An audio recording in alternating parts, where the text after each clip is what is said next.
What's up guys, welcome back to the channel. Today I'm going to give you a number of tips on how to improve your clinch and mistakes to avoid.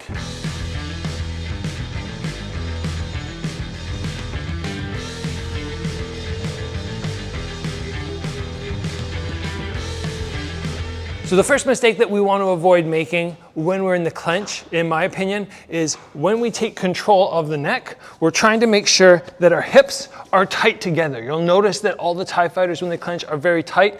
If I come like this with my bum out, he can fire those knees in. And a lot of times when I clinch with MMA fighters, because they're worried about takedowns, we'll start here and then right away they'll shoot out to here, but then I can fire those knees in. So remember, hips tight together. So as you guys can see here, hips tight together, not too much space. That's really important. Mistake number two that I often note is people going into sort of a bladed stance, standing sideways, which now Craig can grab me and tip me over way too easy. If he tries to do that when I'm square and strong, it's much more difficult because I'm balanced. So make sure your stance is more like so, as opposed to like this, where the leg is easy to attack and you have sort of that Taekwondo stance, which is very easy to exploit. Now note here how occasionally we'll be in a bladed stance, 1 foot further in front, but most of the time we go back to a parallel neutral stance. That is your strong position for clinch work and it's going to keep you safe from getting thrown easy. Mistake number three is way too much power, putting way too much power into the clinch. I take control and I'm tight and I'm trying to muscle my way through everything. We were in Thailand together and we were clinching like 30 minutes. Yeah, I think so. 30 minutes, probably twice a day. You're not gonna get through 30 minutes when you're muscling. And I'm not trying to, as Craig pointed out before we were talking about this, when he grabs my neck, he's not trying to drag me down. We're just trying to work, we're trying to flow. So he takes control, I get to the inside, we work, sort of swimming our arms through. That's the game. It's not who's stronger, who can collapse the other guy. Make sure you relax the pace of clinch to get really good at it. You want to have a certain degree of flow with the arms, not tensing too much. You can see here that Andrew is able to break my grip quite easy, and then we go back to flowing with those arms. And one more common error that we see very often in North America is the attack zone when you throw your sideways knees. Yes, if we're in the fight, I want to come in and slam my knee into his stomach, but for the purpose of keeping him safe, I'm going to actually use the inside of my thigh. I come up and I hit to the inside of the thigh so that when I make impact, it's not going to damage him. Because if we do this for half an hour and I hit him like 100 times with the kneecap and the ribs, he's going to start getting sore. So keep your partner safe and use the inside of the thigh.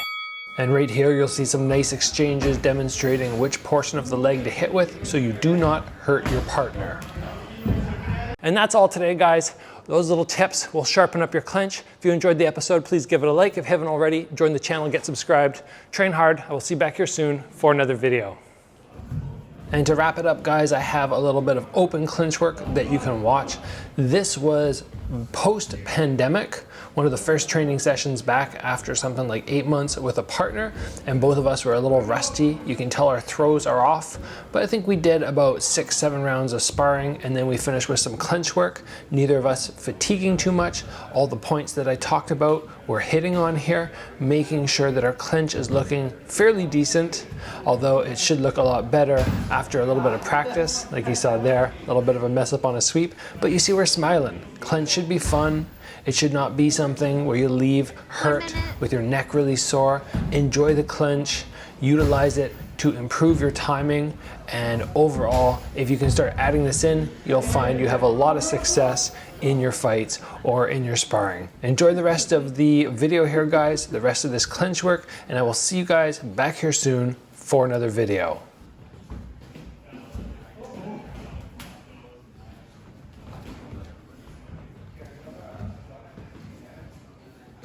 Seconds.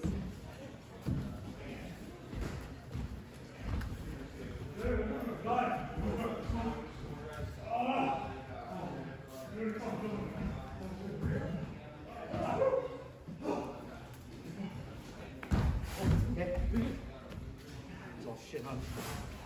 10 seconds.